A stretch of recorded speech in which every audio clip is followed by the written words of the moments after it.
श्री द्वारिकाधीश भगवान की जय हो। बलवा के बिहारी लाल की जय हो। श्री राधा रानी सरकार की जय हो। श्री वृंदावन धाम की जय हो। इस प्रकार कन्हैया जी के पास पहुंचे और कन्हैया जी अपने मित्र को अपने महल में लेके आए और अपने कक्ष में बैठाकर उनके अपने महल में उन्हें अपने सिंहासन में बैठा कर उनका पाद प्रक्षालन करने के लिए कन्हैया जी ने मां रुक्मणी से जैसे जल मंगाया और अपने मित्र के पैरों को जब अपनी गोद में रखा तो उसमें जो कांटे थे ना पैरों में लगे हुए उन कांटों को देखकर भगवान की आंखों से आंसू निकल आए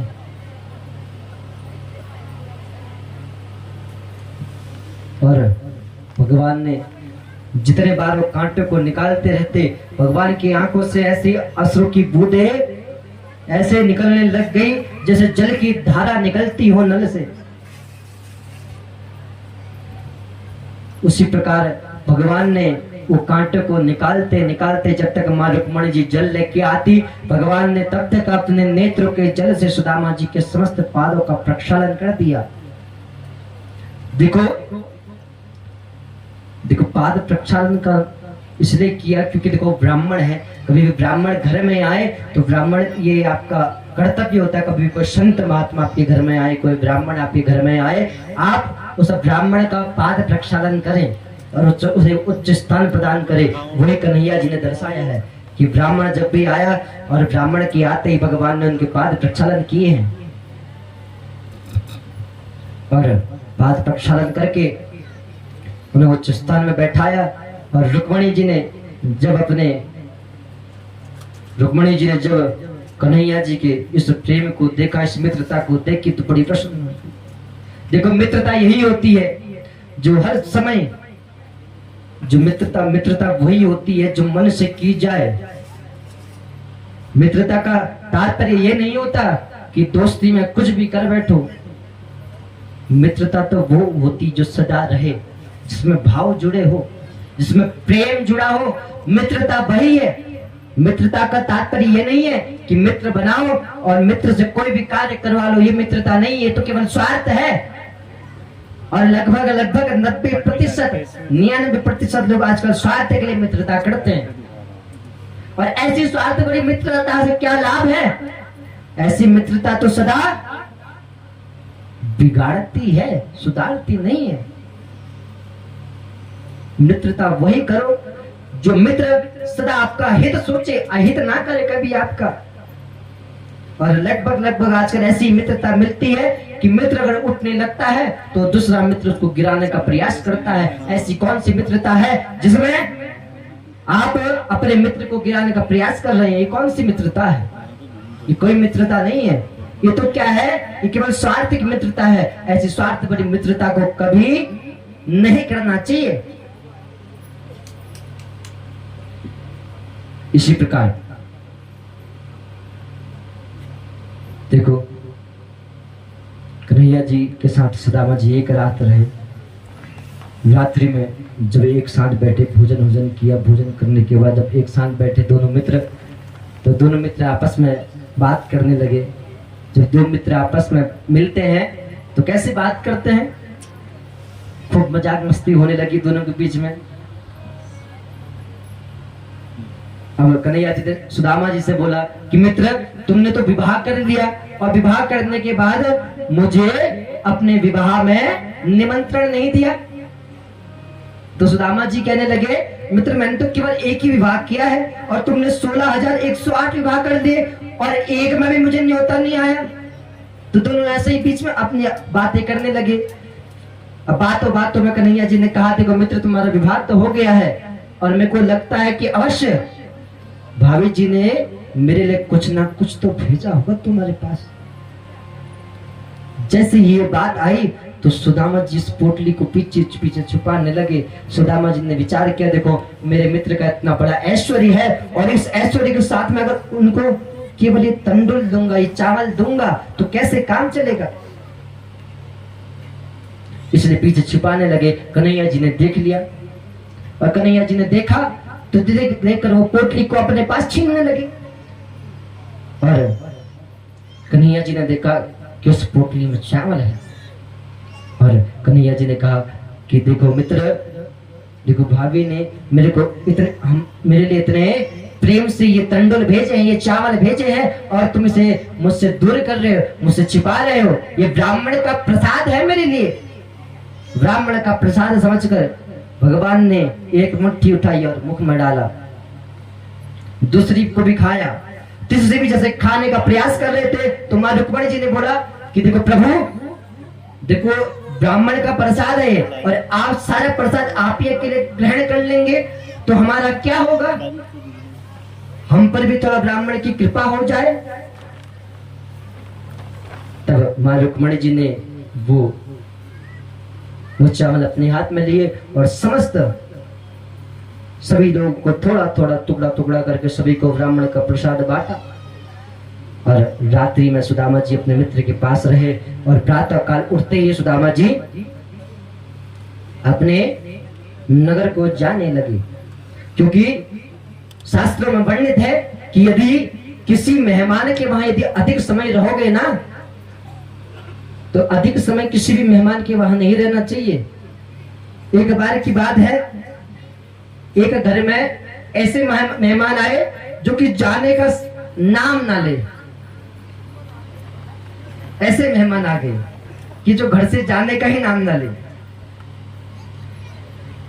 अब वो मेहमान आए, अब मेहमानों की पहले दूसरे दिन तो खूब खातिरदारी हुई। अब चौथे दिन से सभी पति पत्नी आपस में बात करने लगे, देखो आज इनको 3 दिन हो गए, आज इनको 4 दिन हो गए, अभी कब जाएंगे, इतना समय हमारा वहां रुक गए, इतना अन्न हमारा खा लिया, अब कब जाएंगे हमारे वहां से। बड़ी चिंता होने लगी। तो पति पत्नी ने विचार किया, ऐसा करते हैं, ये उपाय करते हैं, हम दोनों आपस में लड़ते हैं और तू या तो ऐसा करना, तू आज खाना ही मत बना, अगर 2-3 दिन खाना नहीं खाएंगे तो अपने आप भाग जाएंगे, हम लड़ेंगे और दोनों खाना नहीं बनाएंगे आज। तो दोनों ने ऐसा विचार किया और दोनों लड़ने लगे खूब। और लड़ते लड़ते दोनों के बीच में बहस हुई मेहमानों के सामने, मेहमानों को दिखाने के लिए। और दोनों ने कहा, पत्नी ने कहा, देखो अगर तुम ऐसा करोगे तो आज के बाद में खाना नहीं बनाऊंगी, देख लो, तुम चाहे बाहर खाओ कहीं खाओ, मुझे उससे मतलब नहीं, मैं खाना नहीं बनाऊंगी। अब सभी मेहमानों को देख रहे थे। अब उन्होंने विचार किया कि कुछ दिन रुकते हैं, क्या पता कुछ दिन हम खाना नहीं बनाएंगे तो मेहमान चले जाएंगे। तो मेहमान ने क्या किया, जब 2-3 दिन खाना नहीं बनाया, वो तो अपना चोरी छिपे खा रहे थे परिवार, वो पति पत्नी। अब मेहमानों ने विचार किया और मेहमान भी चुपचाप बाहर से खा के आ जाए, मेहमान जाए ना। अब बड़ी मुश्किल होगी पत्नी कहने लगी, अब कैसे जाएंगे मेहमान। तो अब दोनों ने विचार किया, वैसे करते फिर लड़ते हैं हम दोनों, और इस बार ऐसा लड़ते हैं कि मैं मायके चले जाऊंगी, ऐसा नाटक करेंगे। ऐसा विचार किया दोनों ने और दोनों लड़ने लगे खूब। और पत्नी ने कहा, देखो तुम ऐसा करोगे ना, हम इससे लड़ते रहोगे तो मायके चले जाऊंगी मैं। और पत्नी घर से बाहर निकली और बाहर निकल के अपने घर के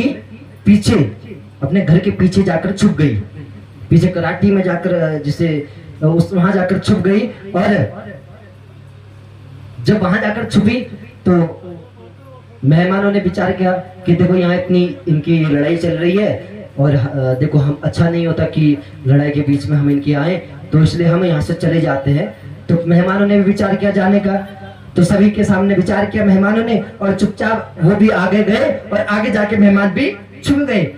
जैसे ही वो पत्नी अंदर आई तो मेहमान भी फिर अंदर। अब पत्नी, अब वो पति कहने लगा कि आप तो जाने वाले थे, आप गए नहीं। देखो हम तो आपसे मजाक कर रहे थे, ये तो हमारे बीच में ऐसा होते रहता है, हम तो मजाक कर रहे थे, ऐसा हम जाते रहते हैं। तो मेहमान कहने लगे, देखो जब तुम हमारे साथ मजाक कर सकते हो तो हम तुम्हारे साथ मजाक नहीं कर सकते क्या?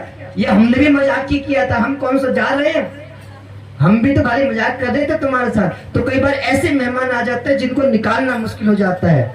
तो मेहमान जब भी घर में मतलब आप कभी किसी घर में मेहमान बन के जाते हैं तो ज्यादा समय ना रुके तो ज्यादा बढ़िया है।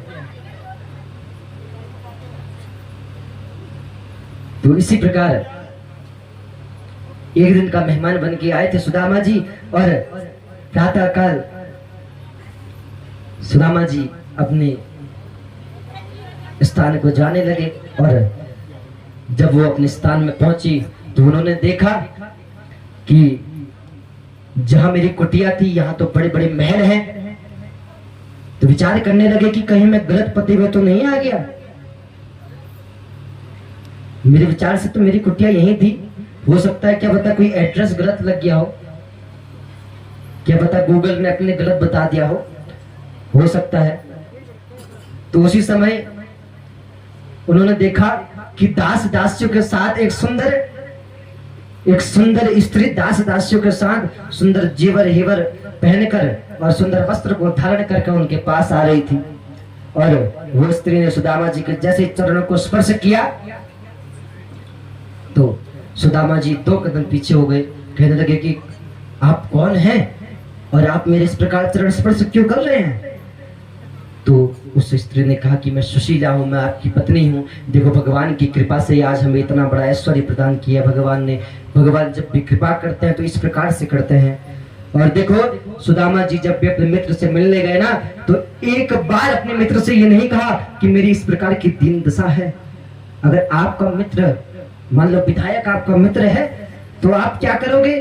आप जहां भी पुलिस वाले आपको पकड़ ले, आप कहोगे कि विधायक मेरा दोस्त है, एक फोन घुमाऊंगा भी आएगा। देखो कन्हैया सुदामा जी के मित्र जगदीश हैं साक्षात, फिर भी कोई सहारा नहीं लिया, फिर भी अपने दीन दशा के बारे में नहीं बताया। लेकिन आपका अगर एक विधायक मित्र हो जाए या कोई पुलिस वाला मित्र हो जाए तो ऐसा समझते हैं कि जैसा सब कुछ आपके हाथ में है। तो उसी प्रकार देखो कन्हैया जी ने कभी अपने मित्र से एक दिन रहे, एक रात रहे, लेकिन एक रात में कभी अपने मित्र को अपने दीन दशा के बारे में नहीं बताया। लेकिन भगवान देखो अपने भक्त की समस्त पुकारों को ऐसे ही सुनते हैं। अगर आप निष्काम भक्ति करोगे भगवान की ना, कामना रहित, देखो सुदामा जी ने कामना रहित भक्ति कही है, कोई कामना नहीं रखी भगवान से कभी, ना कोई संपत्ति की कामना रखी भगवान से। यदि आप भी कामना रहित भगवान की भक्ति करते हैं तो भगवान आपके भी घर को, आपके भी भंडार को इसी प्रकार भरते हैं। देखो लेकिन हम क्या करते हैं, अगर थोड़ा सा भी कष्ट हमारे जीवन में आता है तो उस कष्ट को लेकर, उस कामना को लेकर हम भगवान के पास चले जाते हैं। अगर मान लो बच्चा बीमार हो रहा है तो ज्योतिषी के पास जाकर, देखो हमारा बच्चा बीमार रहता है, इतने समय से बीमार है, फिर ज्योतिषी ने आपको उपाय बताया, फिर आपने कहा कि अप्राप्त लक्ष्मी प्राप्तार्थम प्राप्त लक्ष्मी चिरकाल संरक्षणार्थम, कहा कि जो मेरे पास पैसे आते हैं वो पैसे भी आप संरक्षित करो। भगवान से आपने इतनी सारी कामनाएं कर दी है और एक कामना भी नहीं रखते। संकल्प जब करते हैं पूजा का तो संकल्प में एक कामना भी नहीं होती। प्राप्त लक्ष्मी प्राप्तार्थम प्राप्त लक्ष्मी चिरकाल संरक्षणार्थम आदि भौतिक तृप्तापोपशमनार्थम सकलष्ट कामनाएं संसिद्धतम। तो मतलब इतनी सारी कामनाएं भगवान से रखते हो। अब देखो, अब आप कामना रखते हो, मान लो कि आपने शादी की कामना रखी, आपने कहा कि भाई मेरी विवाह नहीं हो पा रहा, तो बाधा बन रही है विवाह में, तो ऐसा करते कि शादी के लिए कुछ अनुष्ठान करवाते हैं। तो आपने सुंदर अनुष्ठान करवाया, शादी की कामना रखी, तो मान लो आपकी शादी हो भी गई, उस पूजा से आपके वो पूजा सफल हो गई, उससे आपकी शादी हो भी गई, फिर आगे चल के आपके जीवन में भी दूसरी तकलीफ आती है, फिर संतान नहीं होती, फिर भागे भागे भगवान के पास जाते हो, फिर कहते हो कि संतान प्राप्ति कामना या संसिद्धतम। तो मतलब हर बार छोटी छोटी कामनाओं को लेकर भगवान के पास जाते हो, एक बार निष्काम भक्ति करके देखो, भगवान की कामना रहित बना देंगे भगवान। कभी कोई कामना ही नहीं रखेंगे, समस्त मनोकामना आपकी स्वयं भगवान पूरा कर देंगे। एक बार निष्काम भक्ति करके देखो भगवान की, कोई कामना मत रखो भगवान के लिए कि भगवान आप हमें ऐसा दो। जो बड़े बड़े साधु संत महापुरुष होते हैं तो वो तो भगवान से मोक्ष की कामना भी नहीं रखते, और तो और मोक्ष की कामना भी वो कहते हैं भगवान सदा इसी प्रकार आपकी सेवा करते रहो, बस। वो मोक्ष की कामना भी नहीं रखते बड़े बड़े साधु पुरुष लोग। और कामना रहित भक्ति अगर आप करोगे तो कभी भी जीवन में किसी के सामने हाथ नहीं फैलाओगे। सुदामा जी ने भी यही कामना रहित भक्ति की है, भक्त प्रहलाद ने भी यही कामना रहित भक्ति की है, कोई कामना नहीं बस भगवान की प्राप्ति की कामना। ध्रुव जी महाराज ने अपने पिता की कामना से भक्ति की, किंतु जब भगवान को देखा तो इस संसार को भूल गए।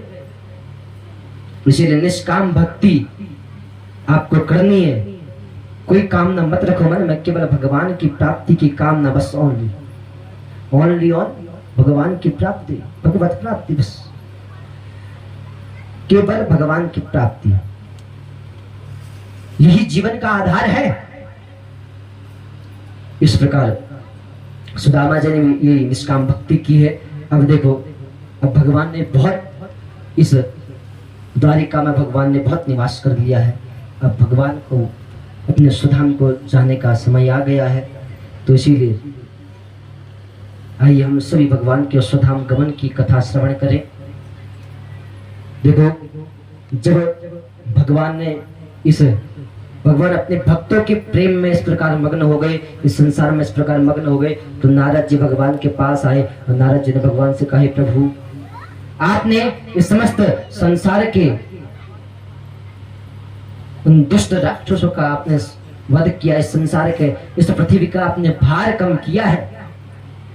ये प्रभु अब आपके सुधाम गमन का समय आ गया है, इसलिए आप अपने सुधाम को आइए। नारद जी के संदेश को सुनकर भगवान ने कहा कि नहीं नारद जी, देखो मैंने समस्त दुष्ट राजाओं को का वध करके इस सृष्टि का भार तो हल्का किया है, लेकिन जो मेरे ये यदुवंशी हैं, ये यदुवंशी, अगर ये यदुवंशी इसी प्रकार इस सृष्टि में रहेंगे तो ये समस्त सृष्टि में स्वयं राज करने लगेंगे। ऊपर से ये मेरे पुत्र हैं, अगर मेरे पुत्र हैं तो अधिक बलवान हैं, इसलिए इनको कोई जीत भी नहीं पाएगा। इसलिए देखो, जिस प्रकार एक वन में छोटी सी चिंगारी के कारण पूरा वन भस्म हो जाता है ना, केवल छोटी सी चिंगारी के कारण पूरा जंगल जल के राख हो जाता है, उसी प्रकार एक छोटी सी चिंगारी इनके बीच में पैदा करनी है जिससे ये समस्त यदुवंशियों का राख हो जाए। तो उसी प्रकार भगवान ने विश्वामित्र, वशिष्ठ, दुर्वासा ऋषि आदि समस्त ऋषियों को भगवान ने आदेश दिया और सभी ऋषि पौंड्रक नदी के तट पर निवास करने लगे। और एक बार ऐसे ही ये कुछ यदुवंशी इन महात्माओं के साथ, इन महात्माओं से हास्य करने के लिए, इनकी परीक्षा लेने के लिए इन महात्माओं ने क्या किया, सांब के पेट में एक मूसल रखा और उस सांब को लेकर